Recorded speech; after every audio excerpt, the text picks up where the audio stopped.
Bonjour à toutes et à tous. Donc petite vidéo tuto afin de réexpliquer les bases, car c'est important que tout le monde puisse retrouver son autonomie pour les personnes qui se sentent un petit peu justes techniquement ou autres. Voilà, ce tuto est surtout adressé à ces personnes-là.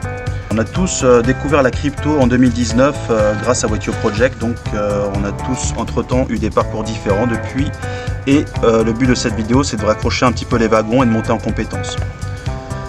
Donc là on est sur la page d'accueil wetio.io, donc il y a toutes les applications, donc on va le taper ensemble. On va sur Google, donc privilégier tout ce qui est crypto de naviguer sur Google Chrome.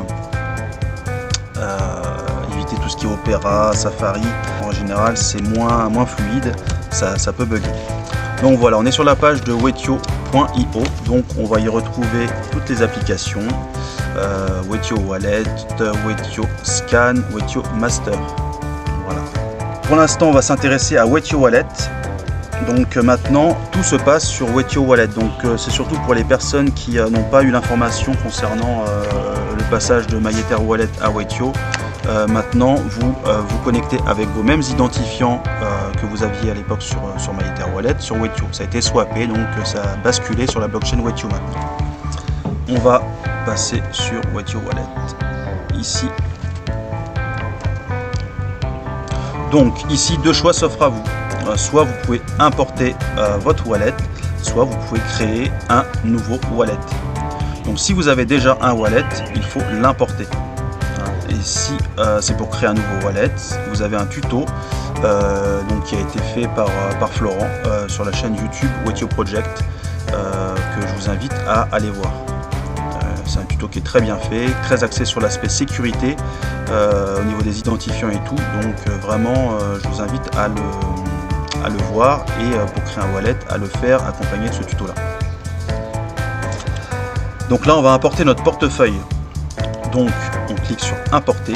Là vous avez plusieurs choix, donc soit la clé privée ou la phrase mnémonique. Donc la phrase mnémonique ça se situera en bas, la clé privée ça se situera en haut ici. Là c'est fichier de clé, donc c'est un fichier JSON, un fichier UTC que vous allez soit faire glisser ou soit en double cliquant dessus. Ce fichier est adossé à un mot de passe, donc il faut du coup avoir le fichier et le mot de passe pour se connecter. Donc comme vous le remarquez, du coup vous avez vraiment plusieurs chemins d'accès. Donc il est important d'avoir plusieurs chemins d'accès quand même. Le plus important c'est la clé privée, mais c'est bien d'avoir aussi les mots et le fichier de clé. Si vous n'avez pas votre clé privée et que vous arrivez à vous connecter avec un autre chemin, vous pouvez récupérer votre clé privée tout de même. Voilà, vous avez aussi la possibilité MetaMask et Ledger.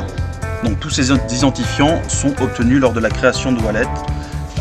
On s'aperçoit que beaucoup de gens perdent, égarent leurs identifiants, n'ont pas leur clé privée, ont leurs 12 mots ou un fichier UTC mais n'ont pas le mot de passe. Donc vraiment j'insiste beaucoup là-dessus, sur le fait qu'il faille vraiment prendre soin de ces identifiants. Il est préférable d'avoir plusieurs chemins d'accès qu'un seul. Les seuls détenteurs de vos identifiants, il n'y a pas dans un système décentralisé, il n'y a aucun intermédiaire de confiance qui pourra vous redonner vos identifiants si vous les avez perdus. Ça c'est très important. Si vous avez perdu vos identifiants, l'équipe ne les a pas, quoi. Donc c'est vous c'est comme vos clés de maison, vos clés de voiture. J'ai pris un petit exemple, du coup une adresse wallet. Donc ça c'est une clé factice que j'ai copiée pour vous montrer à quoi ressemble une clé privée. Ce n'est pas une clé privée puisque du coup je l'ai testé, elle ne fonctionne pas. Une adresse wallet, c'est du coup par cela qu'on vous identifie. Dans la blockchain en fait, vous allez être reconnu par cette adresse wallet. Ça c'est public, c'est-à-dire que du coup vous allez la donner aux personnes qui doivent vous transférer des actifs. Voilà, donc c'est pour ça qu'on insiste beaucoup dessus. On demande tout le temps les adresses wallet lorsqu'on fait des transferts d'actifs. C'est pas pour vous embêter, mais c'est pour être sûr de livrer à la bonne adresse. C'est public, c'est ce que vous donnez. Ce qui est en dessous ne doit être accessible que par vous. Vous devez la stocker dans un endroit. Ça c'est la clé, c'est une clé privée. D'accord ? Donc là on voit que l'adresse wallet publique est beaucoup plus courte. Elle comporte 42 caractères, alors que la clé privée en comporte 64. Donc c'est beaucoup plus long. Il ne faut pas confondre les deux. N'allez pas coller votre adresse wallet sur la partie clé privée de votre wallet, ça ne fonctionnera pas. On a des personnes qui se retrouvent avec, je ne sais pour quelle raison, des O à la place des zéros. Donc les O, voilà, des O, ça n'existe pas. Il n'y a que des zéros. Donc là, on voit que c'est presque imperceptible, là on ne le voit pas, mais ça invalide votre clé privée. Donc pareil, hein, c'est vrai que c'est à peu près la même chose, c'est une succession de lettres et de chiffres, mais elles ont deux fonctions radicalement opposées. Hein. Donc cette clé privée, elle est obtenue lors de la création de wallet, tout comme la liste de mots et le fichier de clé UTC. Donc tout cela est clairement expliqué dans le tuto de Florent que je vous invite à aller regarder sur YouTube, dans la chaîne de YouTube Wetio Project officielle. Vous sélectionnez votre clé privée, donc voilà, en prenant bien tous les caractères, vous faites un copier-coller. Vous sélectionnez clé privée, donc là ça va pas fonctionner puisqu'elle est factice, hein.